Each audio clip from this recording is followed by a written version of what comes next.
Good evening and welcome to Gunner Shot. Uh, a surprise to all of you, you're going to hear the roar of the trumpet, which has blared all the way from Washington across the globe.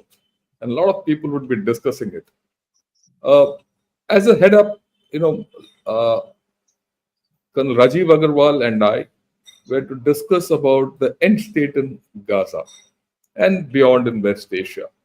We'll do it for another day because Gaza ain't going to run away anyway, and West Asia is in a shambles as it is. And just by our talk, nothing will much will change.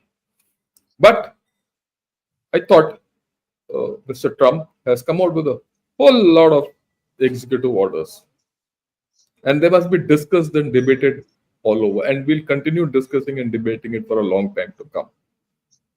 So I thought let us give you an overview of what the roar of the trumpet is, right? Something like the sound of the bugles, the roar of the trumpet. And what does the roar of the trumpet say at the outset? Like I said, the roar of the trumpet is America is back. America has stopped declining. The decline of America has to end, and America has to become the greatest nation on earth once again and go to its manifest destiny and much more. Right? To join me in this discussion is Colonel Rajiv Agarwal. So actually, I have diverted him from Gaza to America and beyond. Uh, Rajiv, sorry for this diversion, but I thought it was a welcome diversion. You watched the speech yesterday by President Trump. What do you make of it, and what are your first impressions before we dive into the program? Thank you, sir. Thank you for inviting me. And Gunner Shot and Roar of the Trumpet make such a beautiful combo. So hats off to the title that you have chosen for the show today. And no doubt, sir, Trump has come out roaring. I watched his entire inaugural speech yesterday, then his interaction with his supporters at the Capitol Hill, the press interaction. So he has actually hit the ground running, and he is absolutely clear what he wants to do. He is unapologetic on whatever he says. He's got no, qualms about saying so-called quote unquote wrong things, and he has put some things very clear. I'll just quote some of the things that I noted down from his speech. The first and foremost is what you also said, his MAGA, the poll, slogan on which he won the elections, "Make America Great Again." And in yesterday's speech also, he said the first thing that is required is America first. So everything that the Trump administration does over the next 4 years is putting America and American people first, and that is obviously because that was his poll promise, and people in America also felt that their individual interests were being sacrificed towards a larger cause which they did not resonate with as far as the Biden administration was concerned. He said that I want to make America and Americans rich. Uh, he has in the first set of executive orders, he's already pardoned the people who were accused of the Capitol Hill riots in January 2021 when he lost the election, and he claimed that the elections were stolen from him. He's promised a golden era in American history, and has said that yesterday should be treated as the liberation day for America, because this is a golden era which is going to start again. And as we'll follow in this talk, sir, you will see that there's number of executive orders of the Biden, 78 of them, if I know correctly, which he has reversed, saying that all the betrayal that was done to the American public should be reversed, and we should be back again. And his focus is twofold. Internally, I would say we'll talk about the external dimension later. One is getting people on their feet and in their comfort first, and secondly is to ensure that outsiders who are getting the benefit, the so-called immigrants and illegal immigrants, do not enjoy any such privilege which are there earlier, and that they are stopped at the border, they are deported, and so America is so quote unquote cleansed from all the bad things that were happening. So this is my first impression. And incidentally, as Trump was sworn in and he's signing the first set of orders, the World Economic Forum is going on in Davos. Zelensky was on the stage about few minutes back and sounding very nervous and unsure of how things are going to pan out. And the commentators there are saying that even the European leaders are very unsure of how things are going to pan out. Hmm. Very interesting. Your opening comments are very, very interesting. I think you hit the nail on the head largely. This is a speech. My view was that a very confident speech, unlike the first term which he did. If you saw his first time speech and this time, it was very clear as to what he was speaking. There was some clarity in thought. Okay. And he's very clear as to how he wants to go about it. That's the first thing.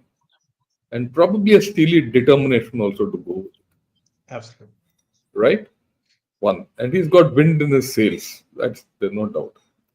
The second thing which struck me was that this is talk directed a lot, maybe 80% of it is directed internally Yes. for internal purposes. So America is internalizing, but the external repercussions of this will be huge.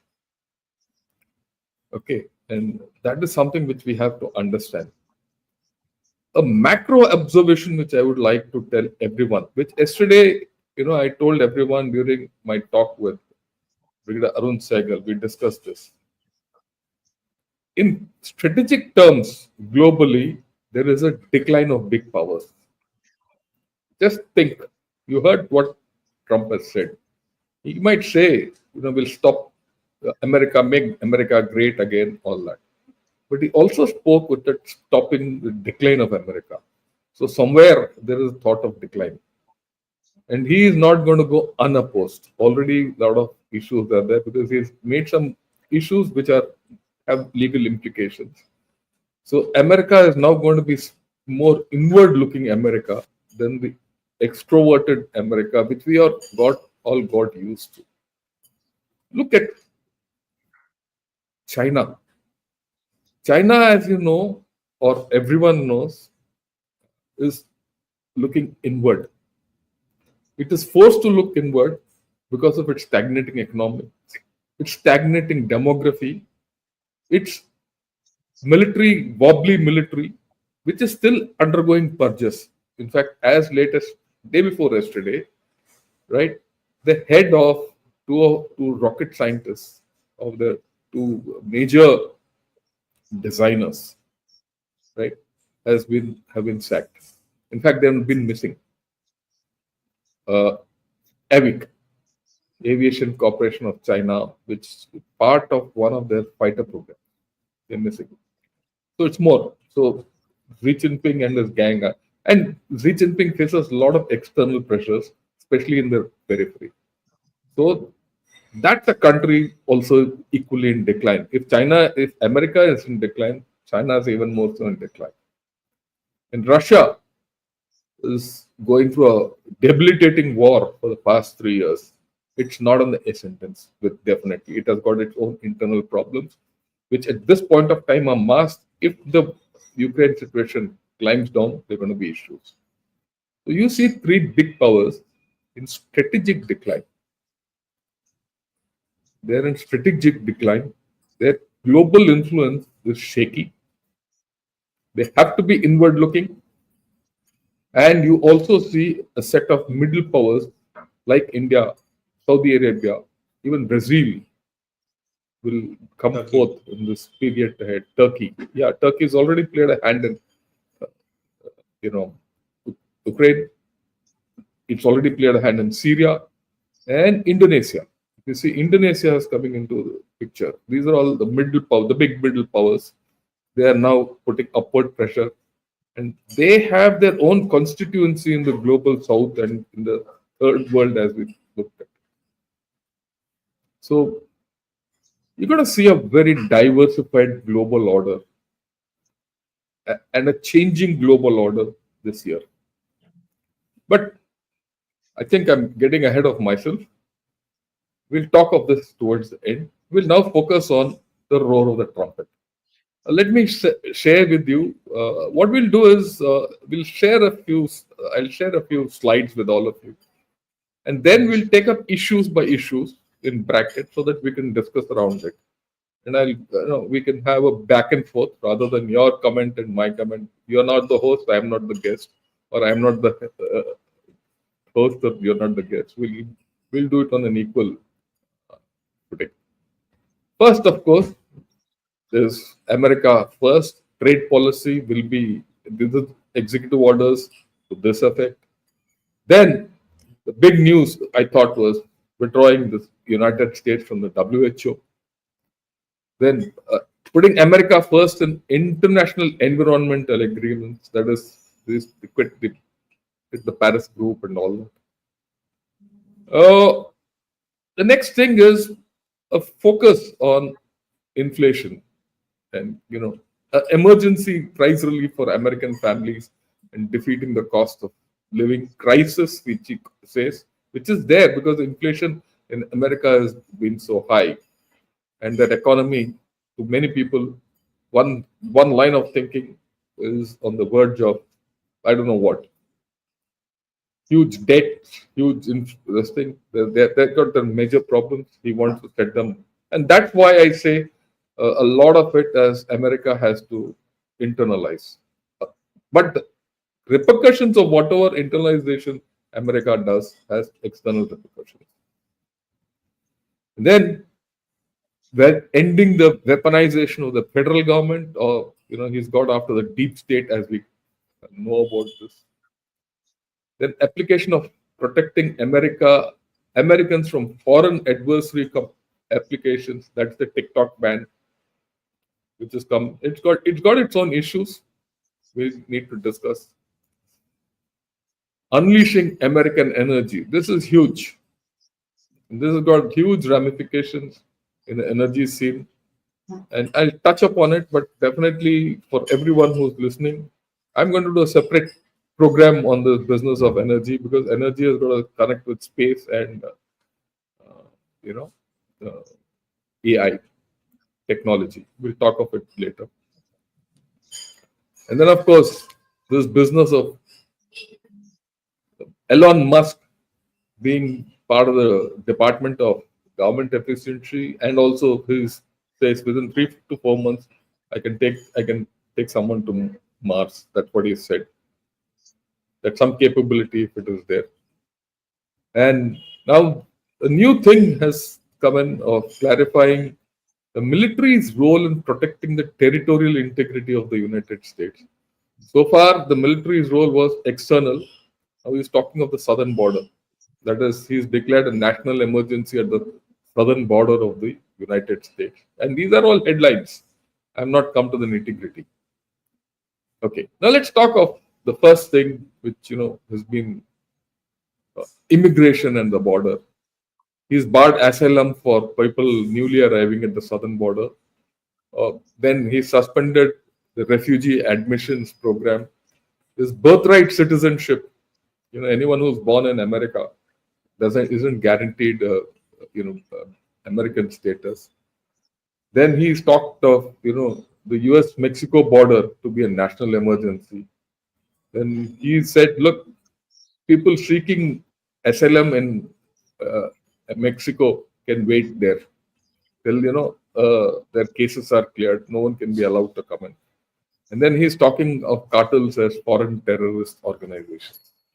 I put all this business of, and of course, he's prepared to use the military for this for the first time. And whatever I think this has got huge ramifications.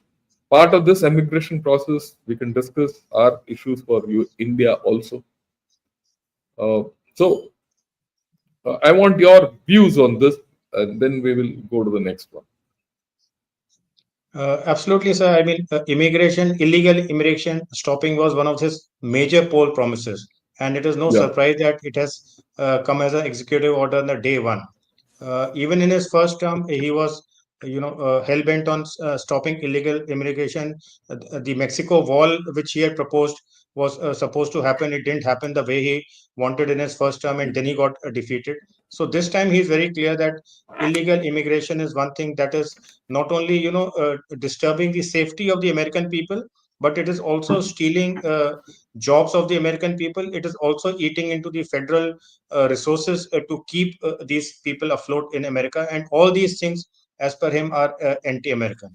So what I know is that it is going to happen in three phases. The first phase is like it has been written in the executive order and highlighted on this slide also, that anybody who's seeking immigration will be asked to wait at the Mexican border till the time his case has been cleared, and then only can that immigrant come in. Unlike earlier time when they used to be permitted to cross and then detained in the detention centers. The second part is that, as per estimate, there are about 45,000 odd people who are already there in detention centers. Now, Yeah, those people in detention centers are to be deported back to their, host countries. There's a catch in it that the host countries should have a bilateral treaty with the US as well as their acceptance to take these people back. So it's going to be a challenge, and it is estimated that this itself, if they start on day one, is going to take 6 months. And then is the stage three where they are saying that within the society they are going to identify all the illegal immigrants who have as it is got absorbed and settled in the society. And this I mean, to me it looks like a theoretical promise to the people. Very difficult to now identify people who have already got absorbed in the society, how they came and how they were legal or illegal. But these are the three things that he has talked about. And very briefly, sir, if I can just add it in this only, yeah, the one of the executive order is about the declaring of the national emergency on the Mexico border. It is related to this only. yeah, So when he says that declaring the emergency towards the south at the Mexico border, and which implies that he can now utilize the army and the national security guard for taking out this menace, it is also directly linked to the illegal immigration that is taking place. The only thing that I think will be contested in courts if it comes about is the point number two, which you have highlighted in black, that is move to end birthright citizenship, because that would have legal ramifications, and it is likely to be challenged in the court once it is implemented. yeah. I completely agree with you. The Birthright Citizenship Act, it's part of the 14th Amendment, as I've written here. And the president can't change the constitution on his own. Yeah. So, and it's not clear how he'll be able to enforce this. So that's got issues. Uh, uh, in this, largely, this citizenship he aims to deny to people who otherwise are deemed illegal. You know, so he might get around. But if you're a legal entry into USA and you're there for legal purposes, I think those will get excluded uh, Yes. by some law. If you see the bylines, they said if someone is not supposed to be there, and like, so all these immigrants, otherwise unneeded or unwanted immigrants, who have children there, their children's this thing might be addressed. But let's see. Like you said, it's going to be a big issue. But what it means in the larger issue is that hereafter America will not accept immigrants. Look, what happens to those people who are already inside, or 30,000-40,000 people in detention centers and all he can handle. I mean, will get absorbed even if they can't go back. But America has put certain walls up. I think that is the more important thing. It's no more easy for people to go there and uh, say, okay, we've gone there, now we are here, please give us asylum, and we'll survive here and live. We'll give birth to a child and live happily ever after here as parents of an American citizen. That is a thing, and all gates are up. Now, in this, all low-income countries who go through to America illegally will get, come under them. Who are these? I mean, that's interesting. China. I think the Chinese immigration into USA, which has been one of the highest in the past 2 years, unprecedentedly high, will get knocked off because through Mexico. And Mr. Trump is taking special sights on at Mexico because Mexico is part of this tariff war also. And why the tariff thing? Because you see, many things he's not said directly to China, but his actions point at China. Because Mexico is a place where China has taken a lot of its factories, which are being manufactured there completely. Mexican Chinese factories located in Mexico, which have now new rules under the earlier NAFTA, but now the trade treaty which is there between Mexico, Canada, and USA, new rules, and they're circumventing that, which I think now is going to get blocked. We'll come to that later, but this is pretty important. Yeah, there would be a lot of issues regarding India and immigration from India.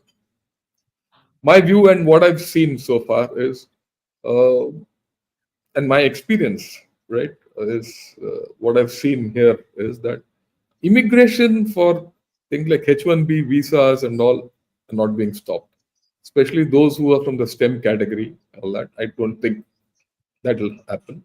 Why I'm saying this? This is my view. Why I'm saying this is you have to understand one way or the other, China has reduced intake from, sorry, USA has reduced intake of immigrants from China very consciously. And a lot of those people from China were STEM students who used to come, get educated in American universities, get jobs, get expertise, go back to China and contribute to their military. That loop will get broken now with all these steps. Now, if that loop gets broken, America needs equivalent manpower for its own growth, and that I will explain in why it needs basically in STEM, and to that extent, America has already started investing in India, and I'll talk about this later. So much so I don't think this will affect Indians the way it's going to affect other countries. In my view, we could have views on it, but we'll take it up. If you have nothing else, I'll go to the next one.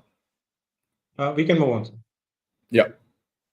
The next is tariffs and trade. Okay.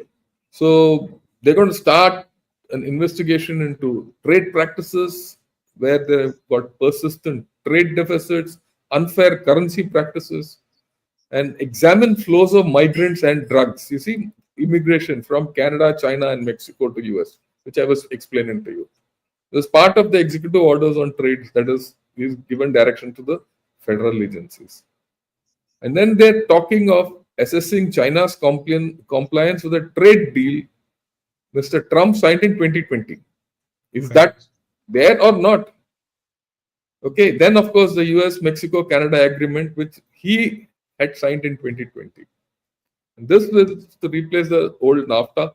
In part, it has been implemented, but already he has said, I will put a tariff of 20% on Mexico and Canada and another 10% on China. So let's see how it goes through. Then he's talking of an external revenue service to collect tariffs and duties. Earlier, there was no mechanism for implementing. Now he's putting thing.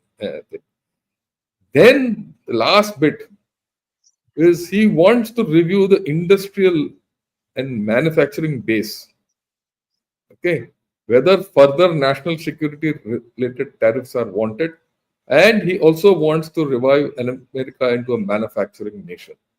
All these are in part of the trade and tariffs executive orders. Right? So, immigration, tariff, manufacturing. Focus Canada, Mexico, China. China. Yeah, yeah. This is what comes out from this thing. So, your views on this? Absolutely, sir. I mean, after immigration, the second most important thing, and which has put the fear of God in almost all countries around the world, is the tariffs that he has threatened to impose. And within that category, the first and most important is this group of Canada, China, Mexico, the kind of relationship that they have, and the manufacturing, coordination that they have, which is seen as a threat to the by the United States and the Trump administration. The External Revenue Service is a novel idea which I'm sure has been driven more by Elon Musk than by the Trump than by Trump himself. And what Trump has said that it is not that the Americans should be paying tax to make other nations rich. It is that we should be taxing other nations to make Americans rich, and that is where I think a total review of the tariffs and revenue would be undertaken by this service if it is instituted, to see that the balance always remains positive in favor of America.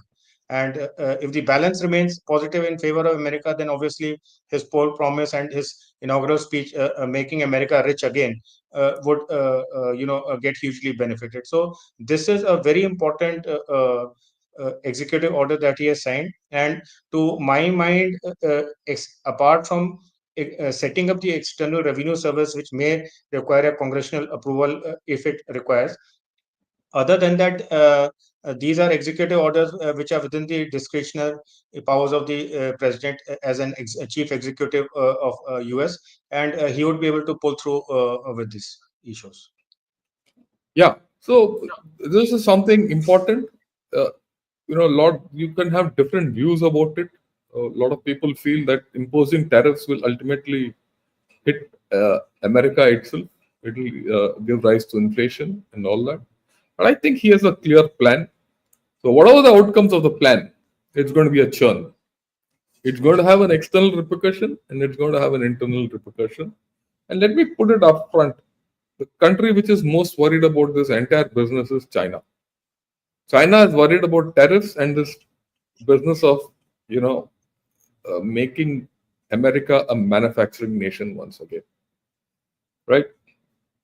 It might not affect immediately, but there are certain things over the past next 1-2 years. If this is something like Lagero Munnabai happens, then you might see certain dramatic changes happening, right? And Trump has Especially, said, sorry. yeah.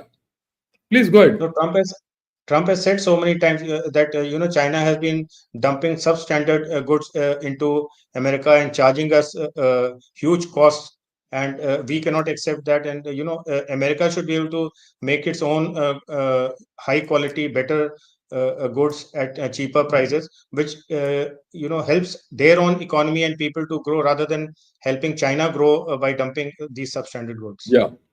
So there is going to be a thing, and it's not as if China will hit back, can't hit back. China's got its own,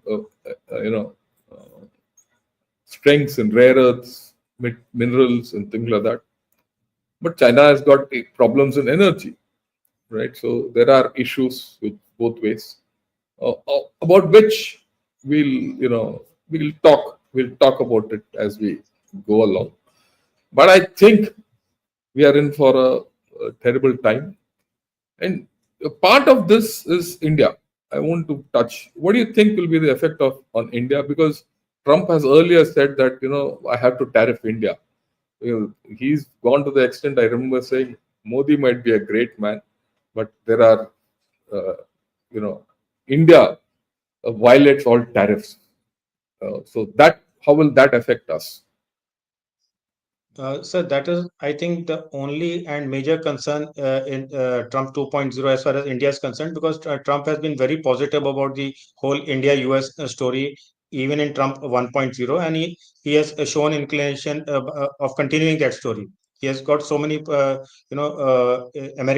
Indian Americans in his cabinet, and he, has a very good chemistry with Modi, etc. But tariffs is one place where he's going to play hardball.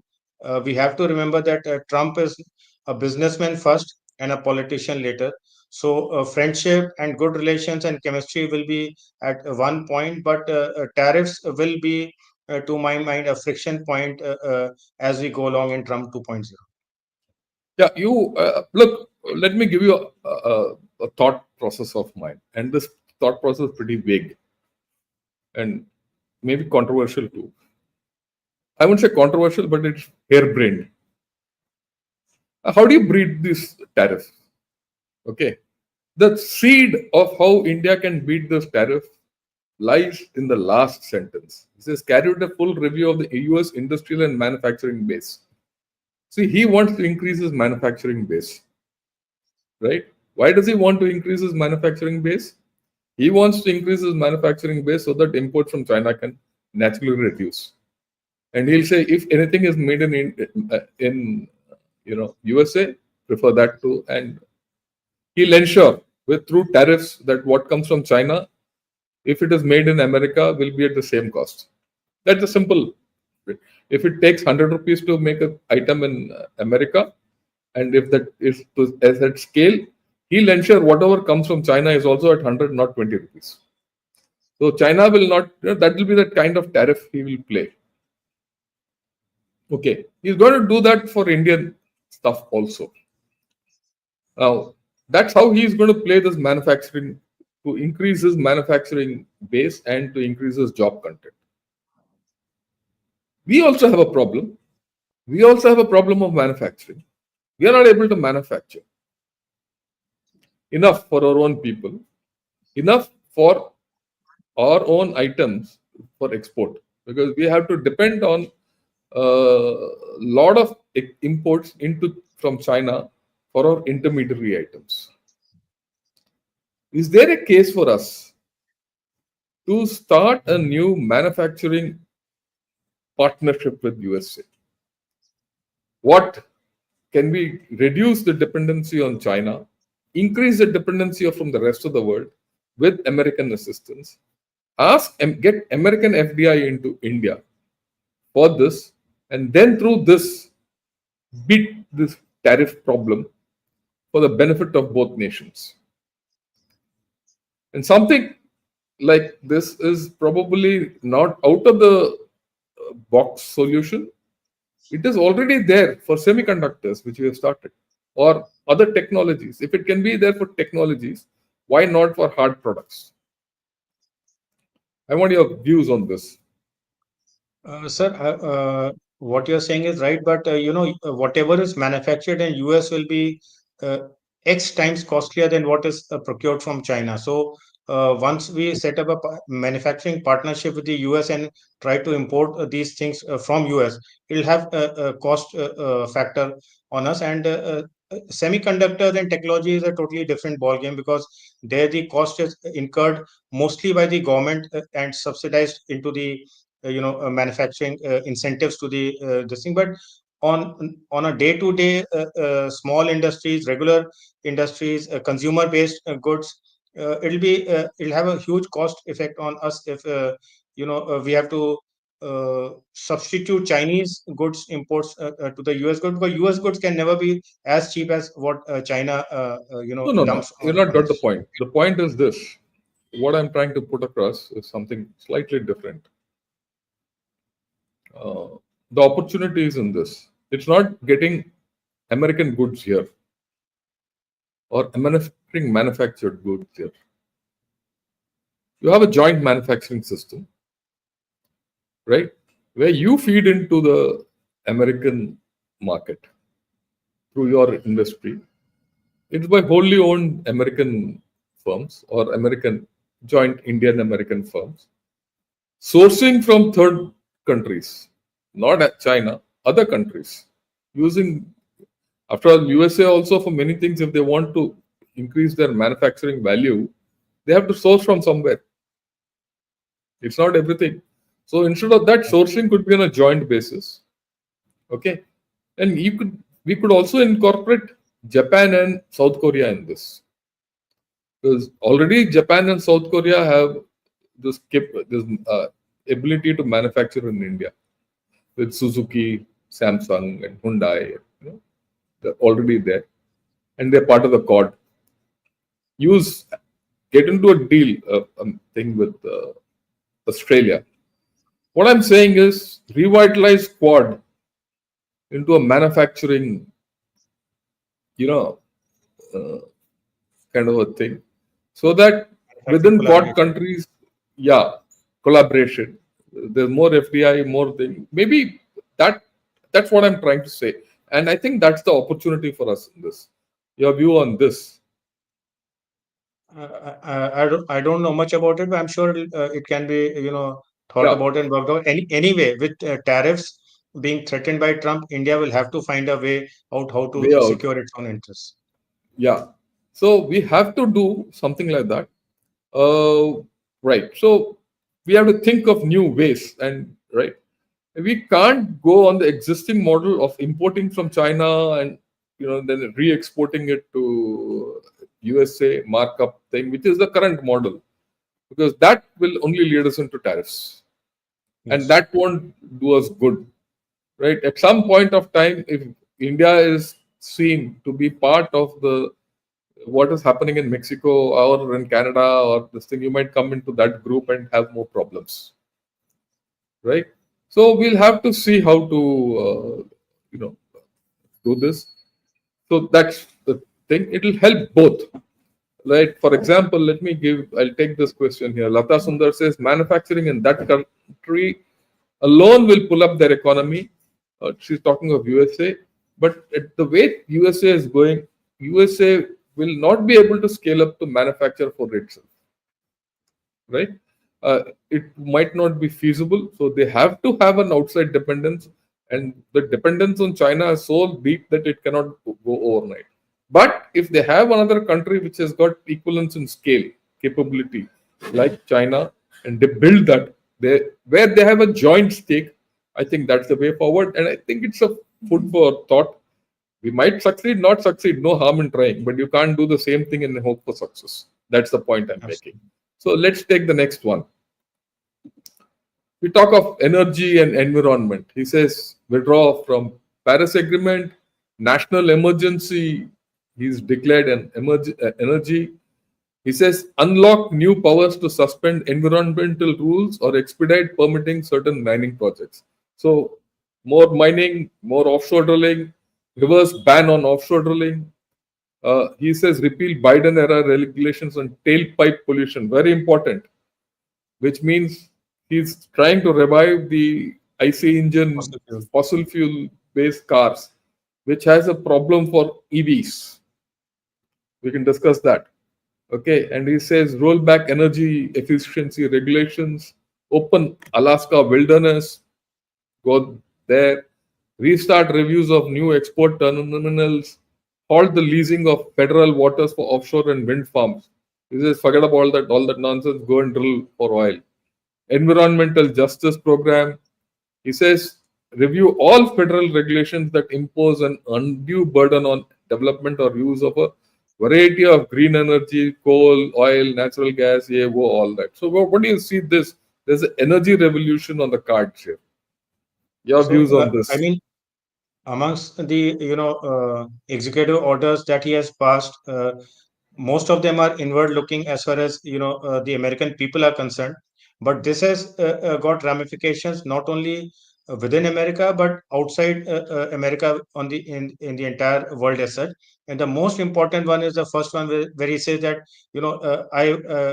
US will withdraw from the Paris Agreement, which had set very clear goals of renewable energy to be replacing the fossil energy, how to ensure arrangements so that the 1.5 degree centigrade, that marker is not crossed and the global warming is stopped. And the primary reason for it is that Trump feels that Paris Agreement imposed huge costs on US and other developed nations vis-a-vis the developing nations because they had enjoyed the fruits of fossil fuel during the industrial revolution, whereas the other nations were still not able to do it. So he says that that cannot be a cost which can be imposed on the United States and the developed countries.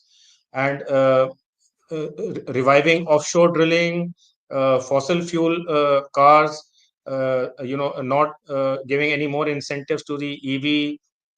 Uh, he has said that we now to drill more so that we can create more strategic oil reserves. We need to export more oil. So all this is reversing almost, I would say 30 years of the path which the world has taken of defossilizing the energy sector, where he's saying no, if we have got the resources we will do it. And that is to me a short-term gain view, which may not work out in the long term. And this is where I would say that personally, I would be critical of these measures if Trump undertakes all these things.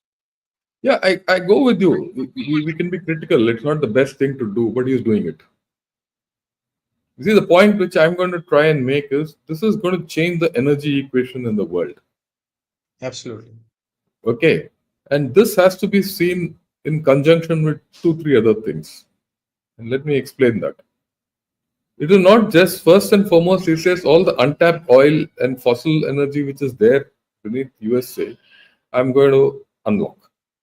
So Yes. he is going to make America surplus. He must be having good reasons to do so in terms of energy. As it is surplus of energy is going to be much more. And especially if they start drilling in Alaska and all that. Remember, he's done a deal with Greenland already. He first threatened them that I'll take over, but now he's looking at a different thing altogether.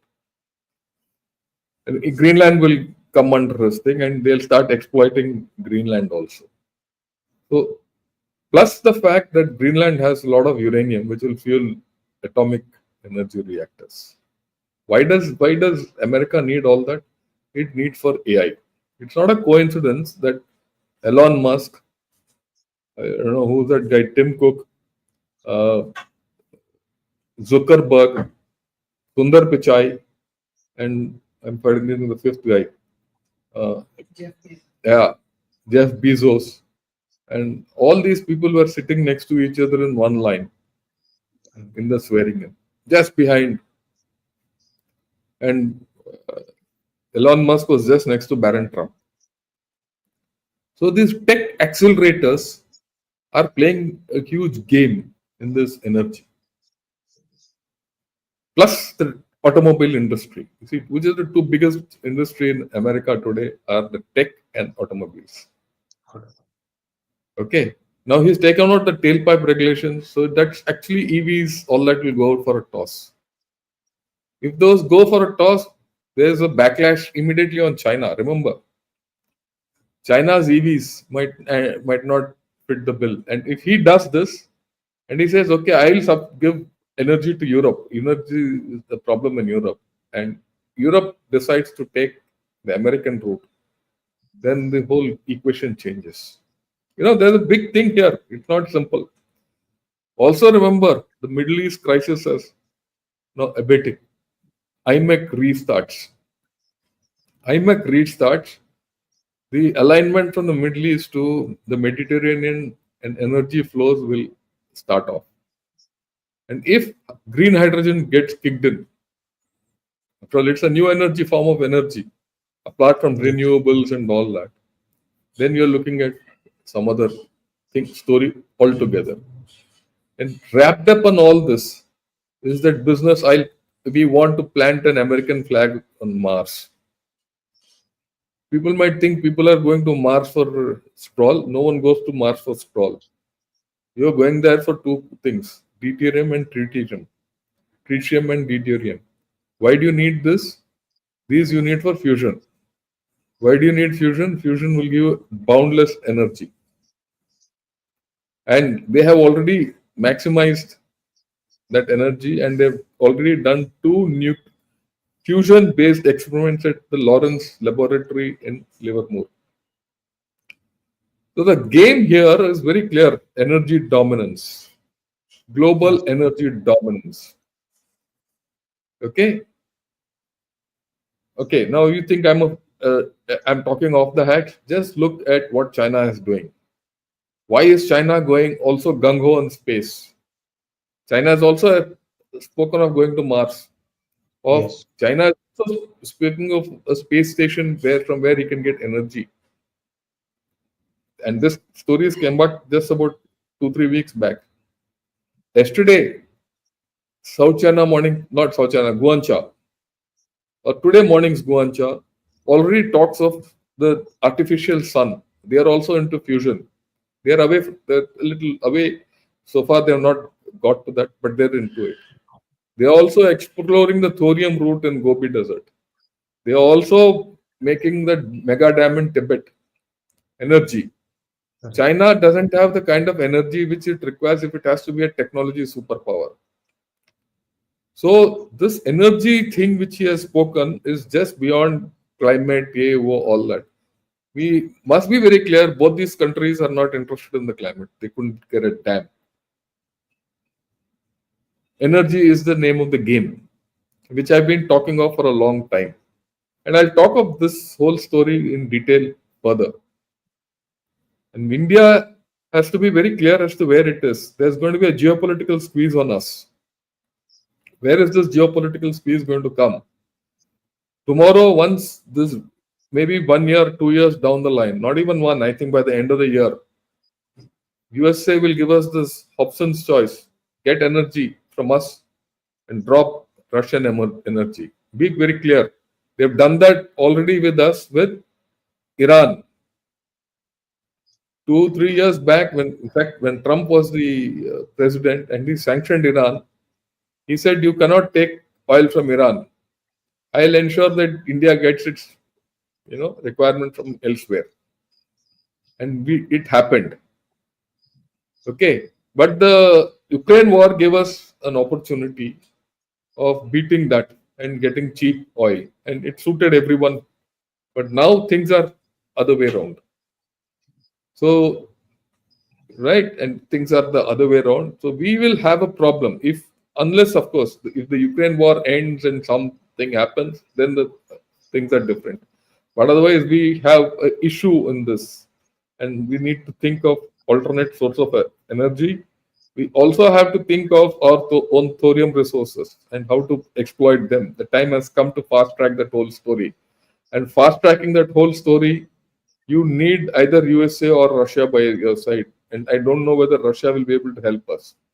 USA will help us at a cost. There are certain strategic decisions we have to take.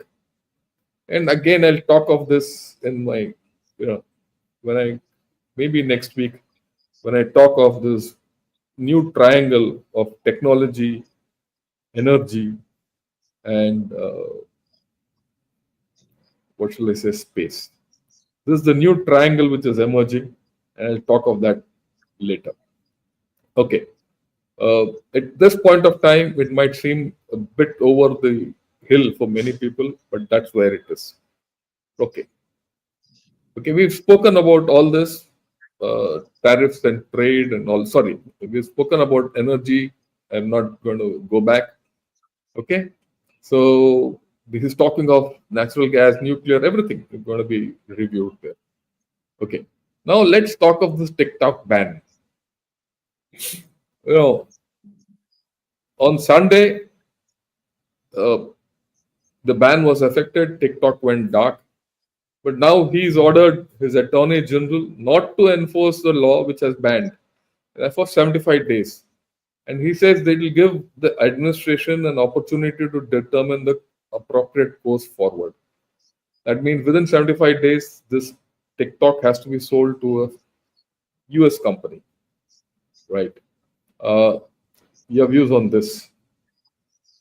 So this was again, one of the things that he said yesterday regarding free speech, and as Trump feels that in the US for the past 4 years, the Americans have been denied their right to free speech, and so many censures and orders have been passed by the Biden administration, which has restricted free speech, and TikTok may not finally fructify into reversing of the ban, because we have to also see the other dimension of TikTok, that it is a Chinese made app, and all the revenue that is earned is going to the Chinese based app to China. So whereas he has said that in exercise of the right to free speech, this TikTok ban should be held back for 75 days till the time the attorney general studies it.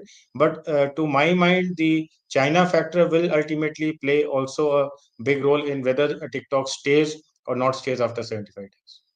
Yeah, but let me put it across to everyone. I've already done a program, if you remember, on one of the things I spoke during the open house on Sunday was TikTok. TikTok ban will, will come into effect. It's already come into effect. Already, it's come into effect. The Trump administration thing, will it be effective or not? It's only for 75 days. Within the 75 days, TikTok has to be sold to a US company, whatever happens. Right? That's a big question. Question mark. Those of you who are interested in seeing what I had spoken can have a look at what I spoke on Sunday. I devoted about 15 minutes to this, going into the entire TikTok saga. Within the next 75 days, if TikTok, which is operating ex-USA, can be sold to US company and become a US company, well and good. The rumor mill is, will Elon Musk, like he Elon acquired Musk. X, yeah, buy TikTok and make into American company. The problem is the basic algorithm is a Chinese one. So will Chinese government allow it to become or not is a thing which is to be seen. But either way, there are a whole lot of issues. As of now, the current state is TikTok is available in USA. That's what I read in New York Times. Is Yes, available in it went dark USA. for some time. It went Uh, dark for some time, but it was revived. no, it's not revived. I'll give you the correct picture. It's TikTok is available for those people who already have the app and they can see it. But the app stores like Google and Apple and all have removed it. Yes, So if you absolutely. want to newly download that app, it's not available. So the Not American possible. countries companies are playing it very clear and safe. They say, we don't want penalties because the penalty is $5,000 per user who downloads this app from either Apple or Google or anyone, right? Uh, very soon, Amazon Web Services also might say we cannot provide web services for this because all these are logged. So let's see how it goes. And if TikTok is still alive and it is based on a web service from outside USA, then there are implications, everything. So let us see how it goes. There are legal issues to the whole story. But he's passed the order. Okay. The next thing which we'll talk of is other things. He's withdrawn from the World Health Organization. Okay.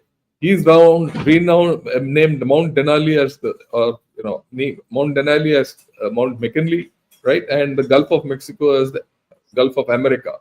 Then he's spoken of the government efficiency department, where Elon Musk is coming, Vivek Ramaswamy is out, and many other things. So your comments on these major issues. Which do you think is the major issue in this which we can speak of?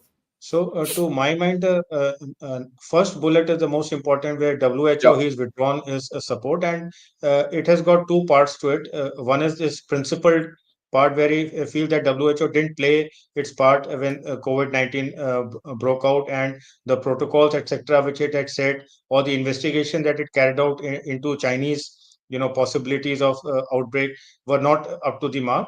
And second is his issue as far as finances is concerned, and this is going to have a effect on many other global organizations where US is a major funding source. So I was reading about it before the show started. The annual funds that WHO received in 22-23 was about $6.4 billion, of which US alone was donating about $1.2 billion. And Trump again, like he says for everything, why should US be responsible for uh, contributing all this money to global organization? Every country should contribute its fair share. It is not only US which is running the world. So to me, WHO withdrawing from WHO will have ramifications on many other global organizations where US is a major contributor, or I would say unevenly major contributor, where many other nations who should or could contribute have remained under the radar. Yeah, I think you hit the nail on the head. It's not only WHO, it's also Paris Agreement and a lot of UN agencies which will come under the UN scanner agencies. now. Yeah, which means that the global order will be shaken up. After all, the world global order and the what they say, rules-based system is based largely on UN, UNCLOS, all those International Court of Justice and things like that. Okay, that will get shaken up, right? Now, if that gets shaken up, do we see two alternate orders emerging: the Sino-centric world order and the US-led world order, a new one, and old systems breaking? That's one thing. The second thing is, can China step up to the plate? The risk is, of course, if it is anywhere halfway in between or something like that, then you're giving China more headroom in usurping space in the global systems. And this might also, give wind to alternate systems like SCO and BRICS, right? So SCO and BRICS might get fresh wind. They might, and the SCO meet is coming first. It should be later this year, and then it will be followed by the BRICS meet. So, what are the new things which will come out in these meets? Because China is betting big on SCO and BRICS. Will this give them an alternate to break the existing order and establish their own order? So, this is lot of issues involved in this. That's one. Oh, renaming Mount Denali as Mount McKinley and the Gulf of Mexico as America, Gulf of America is symbolism. I have no issue with it. But the thing here is the Panama Canal, which he said Yes. I'll take over. If you go into the history of the Panama Canal was built by America at American money, with American money. They made Panama. Panama was not an independent country. Panama was made and created and then given independence. But the Panama Canal Authority was for a long time an American thing. And then finally, out of a lot of problems, it was given back. Now, he's spoken again of retaking Panama. And he says Chinese companies are operating it. He's partly right, because there are two Chinese companies which are freight companies which are at the mouth of Panama Canal. They handle all the containers. And I think Hutchison, which is based in Hong Kong, has got a huge role in the operating of Panama Canal. So that's what he's referring to as the Chinese running. But it changes systems. And he is not going to accept a status quo on Panama Canal anymore. Now you look at the thing, he's changed the status in North America completely. That's what his aim is. That's what we need to look at. Change of status he's seeking in Panama Canal. Change of status between the equation between Mexico, Canada, and USA. Change of status in Greenland. Greenland affects Russia and China. Like I said, a lot of internal actions with external repercussions, which are huge. And we'll see the ramifications of this. And Panama Canal is one of the key trade routes, or rather choke point globally. If I put it, you say Panama Canal, Malacca Strait, Gulf of Aden, the Suez Canal, and then the Strait of Gibraltar. These five are the most important choke points. Of course, you can add the Madagascar Strait, the Taiwan Strait, and the Cape of Good Hope into this whole mix. But these five are critical, and anyone who controls the Panama Canal world trade, that's the Atlantic Pacific trade of the rich countries, or the affluent countries, or the big powers, get affected. So I think there's a lot of things which are going to go in. And even this will, international trade routes and things like that, will start affecting the global order. So there's, like I said, internal effect on external issues. So this is one more thing, right? And so with this, go ahead. And this Panama Canal, sir, to my mind, it is not a localized issue which America in its neighborhood is going to exercise, because it has got ramifications across the world. You just said about the rule-based order and the existing world order. So if today US is taking Panama and is staking claim on Greenland, does that mean that any other country in its own neighborhood can stake claim and do what it wants? So does it mean that we are back to the pre-World War One might is right and winner takes all kind of a system? And that is the threat that I see. So if you take an example, can then China take Taiwan the day it wants? Can Russia, keep holding on to Ukraine and expand itself even eastwards? Can Israel keep holding on to the Golan Heights and advance up to Damascus? Turkey keeps holding on to and amalgamates the northern Syria into itself. Israel goes and looks at its greater vision of a greater Israel, which is there in their religious text, a vision of a greater Israel. So this is a very dangerous precedent if it takes place, because then you are back to a system where whoever takes whatever is retained by them, and then there's a total destruction of the world order. Yeah, that's the point I'm trying to make.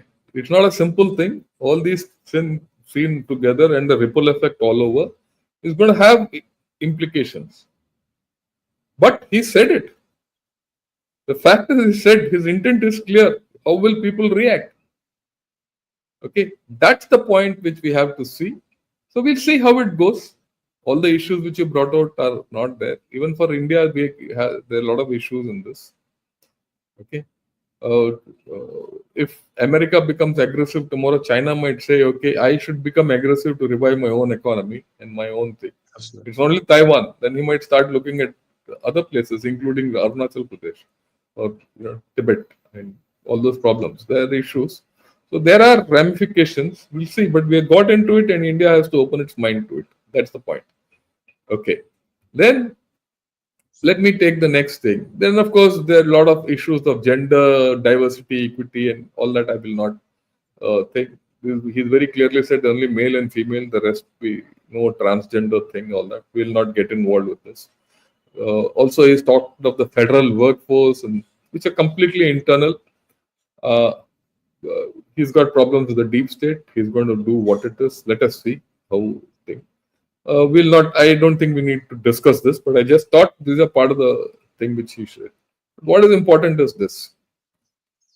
Immediately after Trump's speech and thing, Xi and Putin have had a word with each other.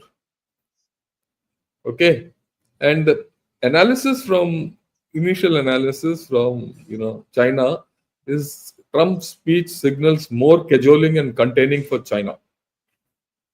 And China, in this, Jiatong, who's written this, says whatever he has spoken is not good for China. That's the general feeling. But he's not said something, he's not said much directly to China, but indirectly he's done a lot of things to China. And that has prompted, and indirectly, there things have gone to Russia also, which has prompted both of them to speak to each other.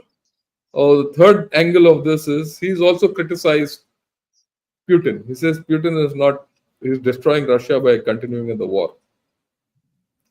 Okay.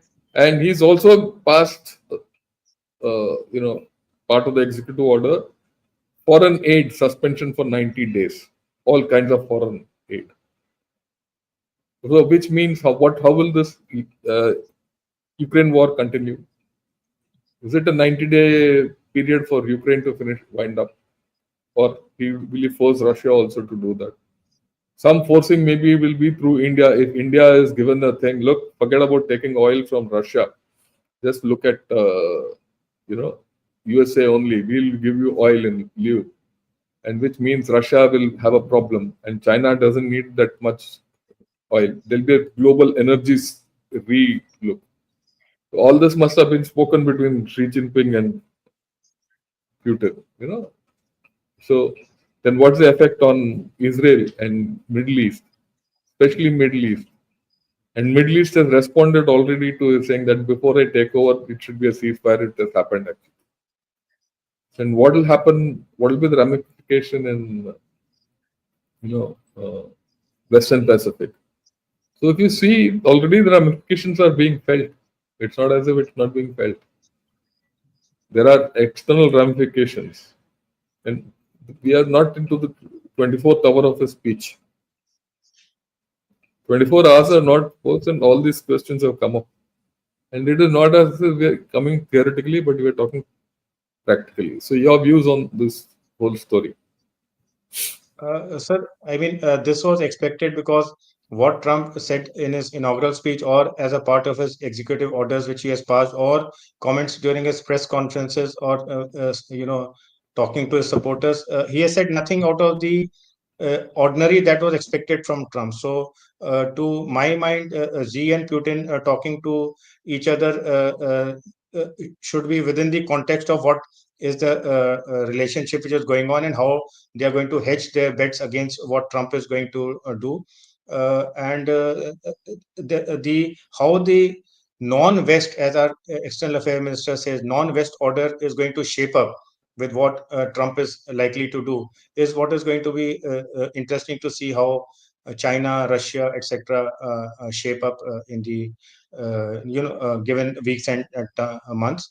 The external aid stoppage, it is only a temporary measure. It is only to take stock of how the money is flowing out and whether Trump Yeah. would like it to continue the manner in which it is continuing. Because again, there's a feeling within the Trump administration that there needs to be accountability, and there needs to be reasoning which matches with the American reasoning when this foreign aid, especially foreign military aid, is given. And he was quite critical, although he is the most ardent supporter of Israel, but he was critical of how Israel was using the military aid, which Biden administration was time and again giving. Because Trump said it more than 2 or 3 times that the civilian casualties should have been avoided. So, this is basically a temporary measure that has been taken to take a stock of how this foreign military aid should flow in the coming months. Yeah. So, but I think it has got to have repercussions. Will it end the Ukraine war? We'll have to see. Because the major thing is on Ukraine war. The major thing also is on, small things which go on for regime change, like in Bangladesh, which happened. Those are repercussions. On Israel, one is very clear that everyone who has spoken after this said we'll continue whatever we have to do with Israel. On Israel, there's no two ways. Israel won't get affected by this. But other places where US gives foreign aid is going to come and thing. But the major thing is the left one. Xi and Putin have gone together, and let us see how this shapes up. And there's also a chance that Putin might cave in or reach accommodation with Trump and see how things move forward. So there's a global flux which is generated. A lot of things are up for the grabs. Okay. So that's the point, which is that it would be premature on our part to give a definitive statement. This is good or bad.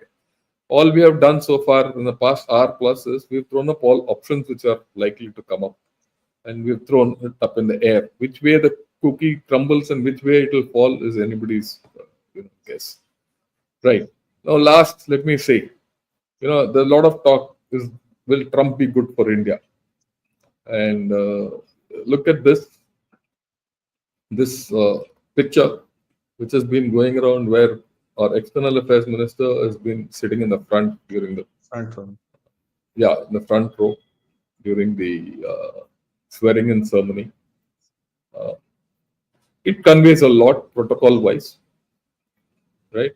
And we are given a place of honor and all that.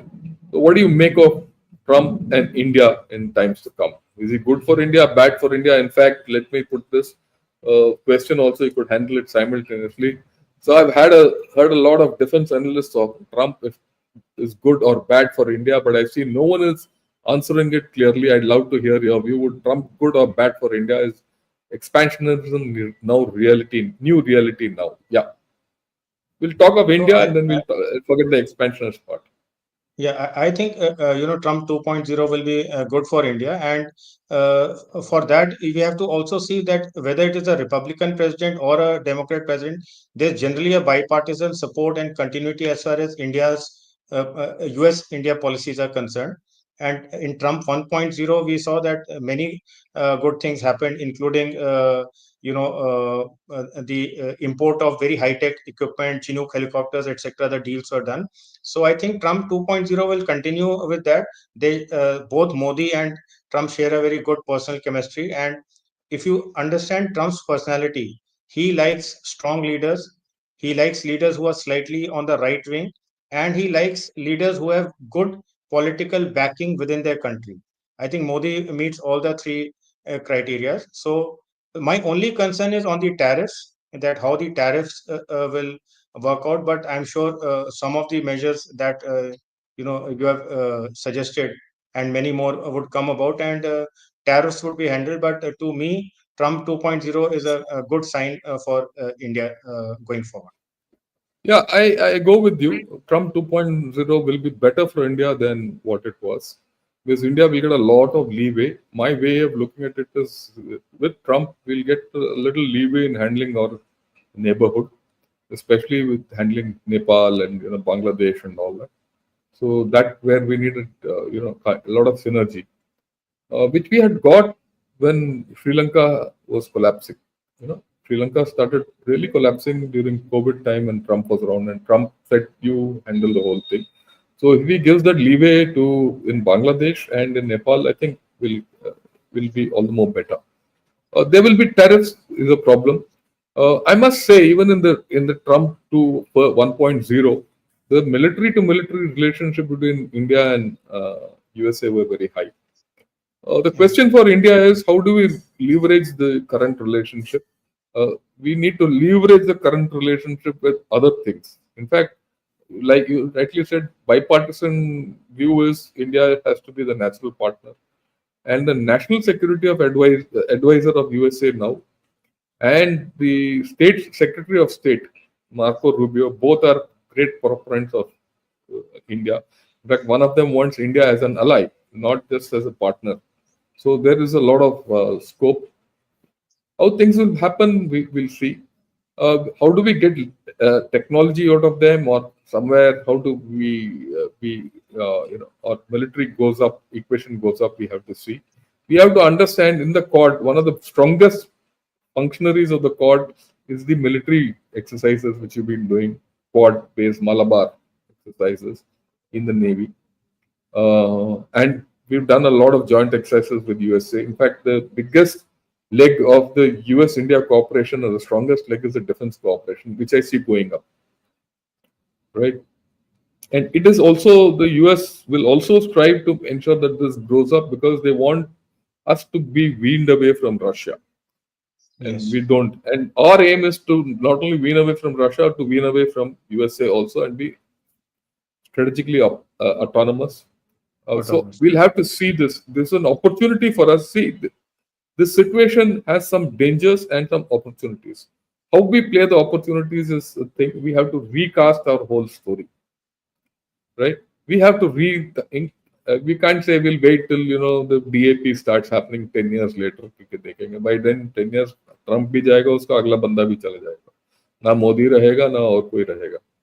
So we can't wait. We can't. We have to be quick on the draw. The world is changing, and so should we. Lot of opportunities, lot of risks. We might fail somewhere, but we'll win a lot. We potential is huge. We need to play this game, and a lot depends on how things play out because we're getting into a zone of uncertainty globally. And in uncertain times, we should be clear as to which way we are heading. This is all I had to say. If you have anything to add. Otherwise, I'll take a few questions and comments, and we'll close it because we There's already, already sir. crossed a lot of time. Yeah, go Yeah, there's ahead. already buzz that Trump is administration is planning a early visit to India, maybe as soon as April or May. Yeah, yeah, April or May, and even the fact that Mr. Modi might go there, so there'll be a bilateral thing. Yeah, Absolutely. and he has to come here later sometime for the Quad summit. The Quad Summit. summit is supposed to be in India. So if that he has to come here, and if Quad summit happens now, and somewhere it happens around the time Prime Minister Modi has to go to China for the Shanghai Cooperation Organization summit, which I think happens in August or September. I don't remember. Then a lot of things will crystallize. So I said, like you rightly said, a lot of things up in the air. Which way the cookie will fall, we'll see, right? I think this thing. I must thank everyone who's joined us, and today evening. First thing I would like to put across to us is, yeah, let me put this. Yeah, Hari Raju Kannamatsa, thanks a lot for giving 50 gunner shot memberships to everyone. A lot of people have got it, and it's such a nice gesture, adding to my membership kitty, which I always keep saying, which helps people. And I think there's some, yeah, yeah. This is Chandrasekhar. Yeah, let me show. I think there's some. Yeah, thanks for gifting me the membership. Sorry.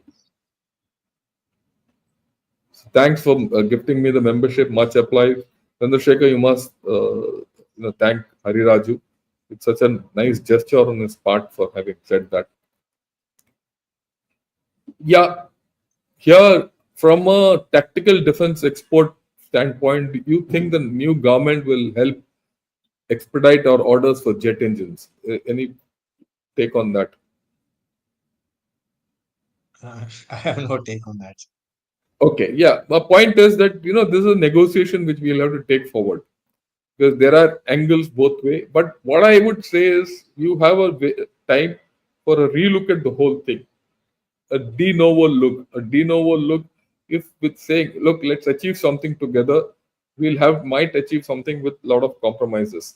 Let me give you my own example. Uh, at one point of time, the M777 deal was dead and buried. Dead and buried. Okay. When our new administration took over, Mr. Modi's administration, we revisited it. Okay. At the Americans and the insistence of BAE and USA, that we revisited the whole thing. And 4 years later, we had the gun. The complete, it is inducted. From a no-go situation, it became a completely go situation. So it happened because of the change of the government, new administration. So this is a new thing, de novo look we started, de novo. And de novo always comes up with the right orientation, will come up with things. So that's how it is. My request is for everyone, please press the like button and also subscribe to Gunner Shot if you like this thing, and show it to everyone. I will not take any more questions today, Rajiv, and to everyone. There you have a lot of questions. Just hold on. It's too premature for me to answer any question, right? So let me quickly. Jet engine is something which everyone is talking of and all that. Okay. Now he says Trump didn't invite Modi. That's a matter of thing, the way you look at it, but it's almost there. It will be there. Okay. So there are a lot of issues which will come up. Israel, Taiwan, I see. I've answered anything. ये तो हो गया था.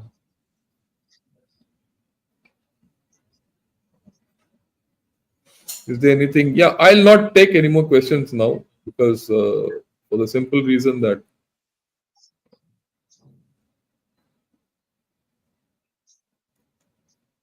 this we have already answered, isn't it? Okay. Then is there any other question?